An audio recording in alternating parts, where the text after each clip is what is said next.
Pauli si Kuyang, oh. Yan. Pagbenta na siya.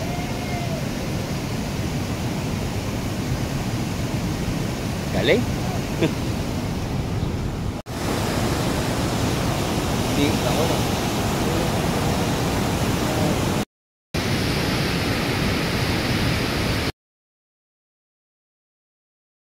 Lagi suli mga idol si Kuya.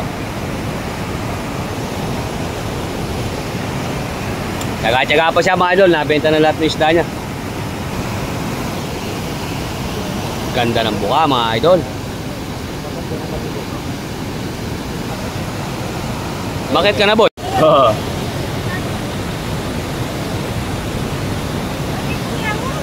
Maganda rin yung huli ni Kuya, oh.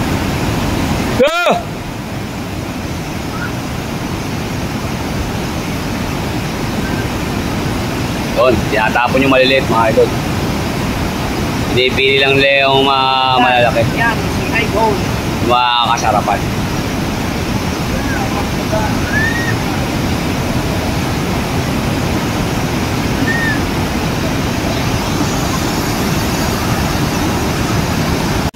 Mga idol, uwi na to si Kuya.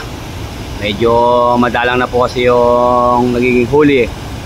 Ayan, aaw na siya mga idol. Pero kahit pa paano naman mga idol, may benta na yan. Ano, kita nyo yan mga idol, yung aakitin nyo na yan, no? Pamamagitan lang ng lubid mga idol.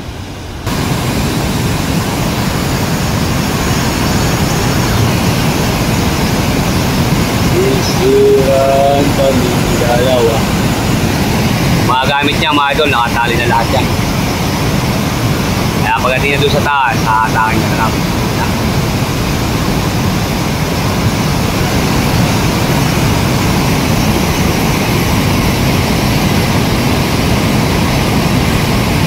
Seryoso.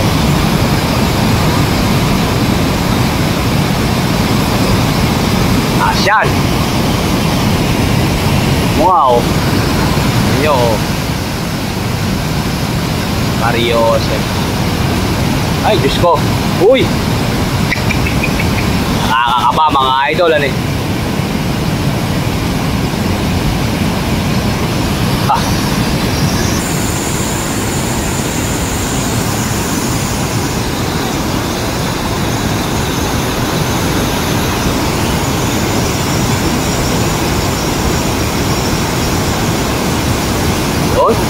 Salamat po sa Diyos. Nakaakyat na.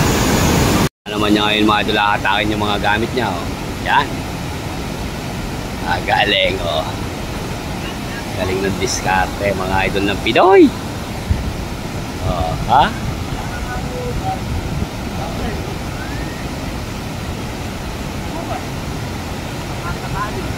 Galing.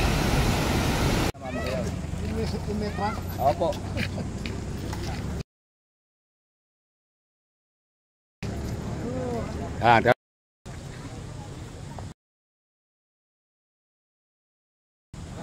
Okay. Ano na, gagahin na, nakakuha na ng pambili pampers. Ayan. Naka 950 na din. Tignan nyo mga idol. Kumbaga saglit na oras lang ano eh. Oo. Nauna pa sila maghapon. Pero ikaw kaya nangalakal ka pa ano eh. Oo, nangalakal muna bago magano. Umaga ka ba nangangalakal? Oo, umaga. Bakal bote sa umaga, isda sa hapon. Yun pala. Tapos pamayang gabi, makukuryente naman akong palaka. Palaka kinukuryente. Oo. Kaya, maraming salamat na eh. Masya ka, bakal ko eh.